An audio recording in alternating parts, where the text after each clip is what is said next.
In a small, forgotten attic, there was a little lantern. It was old and covered in dust. Cobwebs hung around it, and the metal was dull from years of neglect. The lantern sat quietly on a wooden shelf, surrounded by old books, broken toys, and faded photographs. Once, it had been a source of warmth and light, but now it was only a relic of the past. Nobody used it anymore, and the lantern felt sad and lonely.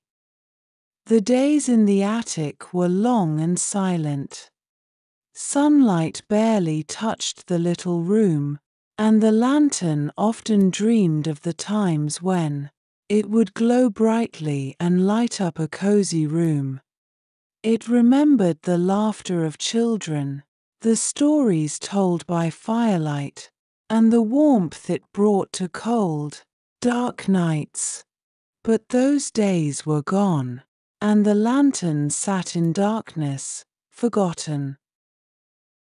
I was that lantern, and this is my story. My earliest memory is of being placed carefully on a sturdy wooden table in a warm, bustling kitchen. The room was filled with the smell of freshly baked bread and the sound of laughter. I was new then, my glass sparkling and my metal frame gleaming. A man, my first owner, lit the wick inside me, and I felt alive. My light filled the room, casting a warm glow on the faces of the family gathered around the table. They talked and laughed, their voices blending with the crackling of the fire in the hearth. Back then, I was proud of my purpose. I wasn't just a lantern, I was a part of their lives. I lit their meals, their stories, their quiet evenings by the fire. I was there during storms when the wind howled, and the rain lashed against the windows. In those moments, my light was a beacon of comfort, a reminder that they were safe and warm inside their home. I loved those nights. I loved being needed. But time, as it does, moved forward. The family grew older, and their children left the house one by one. New inventions came, and the family got an electric lamp. It was bright and modern, and it didn't need to be refilled with oil or have its wick trimmed. I was replaced, my light no longer necessary. At first, I stayed in the kitchen, pushed to a corner, watching as the electric lamp took over my duties. Then one day, I was carried up to the attic and left there among forgotten things. The attic was a lonely place. Days turned into weeks, weeks into years. Dust settled on me, dimming my once bright glass. I listened to the creaks of the house, the distant sounds of life below, and the whispers of the other objects around me. The books spoke of stories they once held, the toys remembered the laughter of children, and the photographs silently mourned the passage of time. We were all relics of a world that had moved on. I often wondered if anyone would ever find me again. I dreamed of being lit once more, of feeling the warmth of my own light, and the joy of being useful. But as the years passed, those dreams began to fade. I resigned myself to my fate, a forgotten lantern in a forgotten attic. Then, one day, everything changed. It was a sunny afternoon when I heard the creak of the attic door. Footsteps echoed on the wooden stairs, and a young boy appeared. His name, I would later learn, was Jack. He had a curious look in his eyes, the kind of curiosity that makes children explore places adults have long ignored. He began to look around, picking up objects, examining them, and placing them back down. When his eyes landed on me, I felt a flicker of hope. He walked over and reached out, his small hands brushing away the dust that had covered me for so long. "What is this?" he said softly, turning me over in his hands. His touch was gentle, and for the first time in years, I felt noticed. Jack carried me downstairs, holding me carefully as if I were something precious.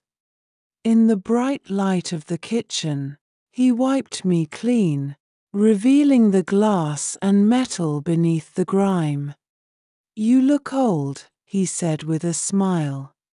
"But maybe you can still work." Those words filled me with a sense of purpose I hadn't felt in years. He found a small candle and placed it inside me.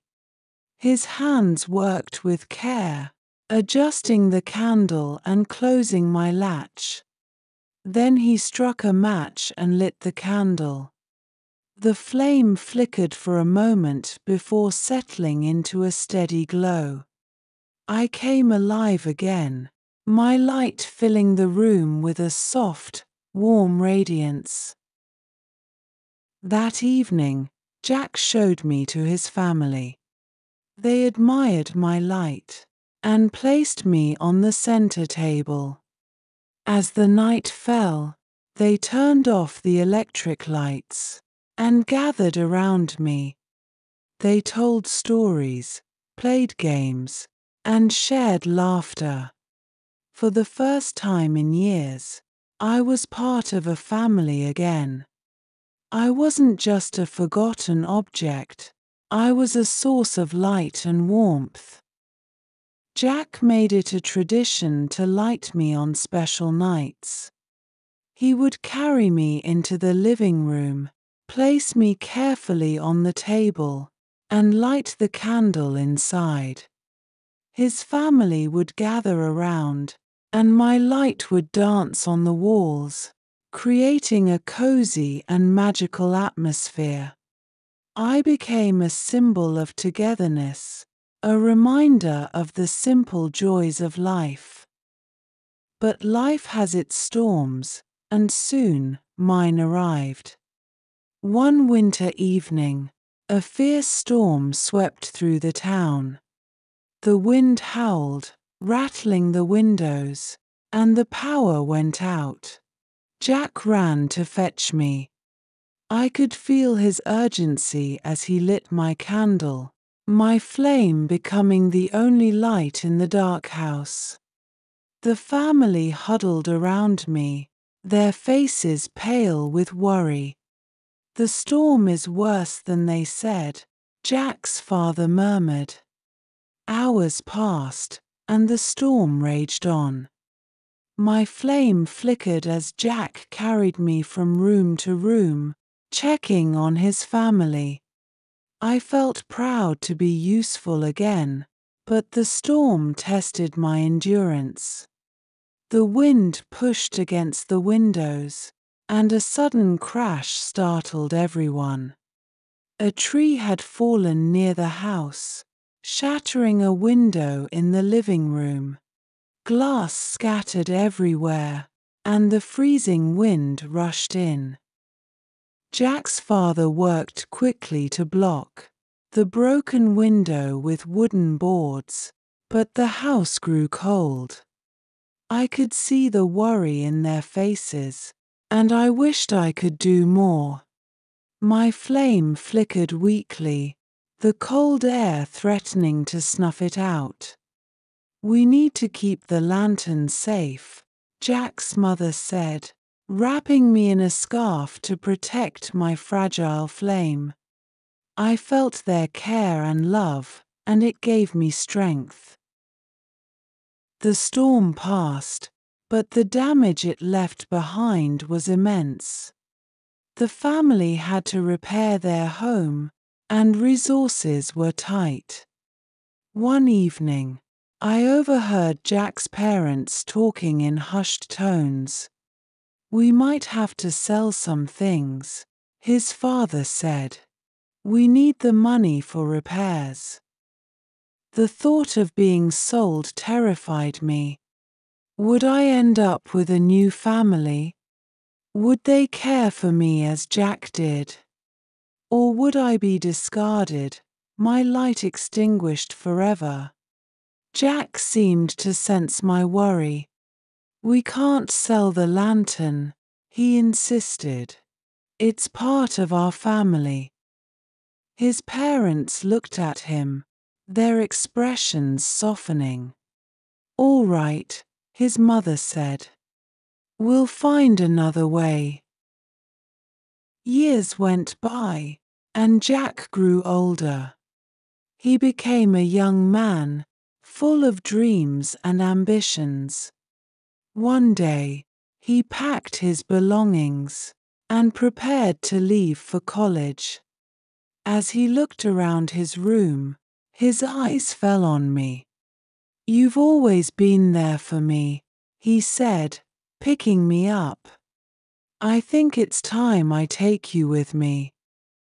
I traveled with Jack to a new place, a small dorm room filled with books and papers. Though the space was different, Jack's care remained the same. On quiet nights, he would light my candle and sit by my glow, studying or writing letters home.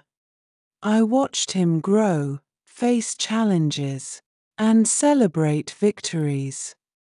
Through it all, I remained his constant companion. Now, as I sit here glowing softly, I realize something important. Life may change, and time may pass, but there is always a place for light. Whether it's in a grand hall or a quiet dorm room, whether it's bright and modern or old and simple, light has a way of bringing people together. And as long as I can shine, I will.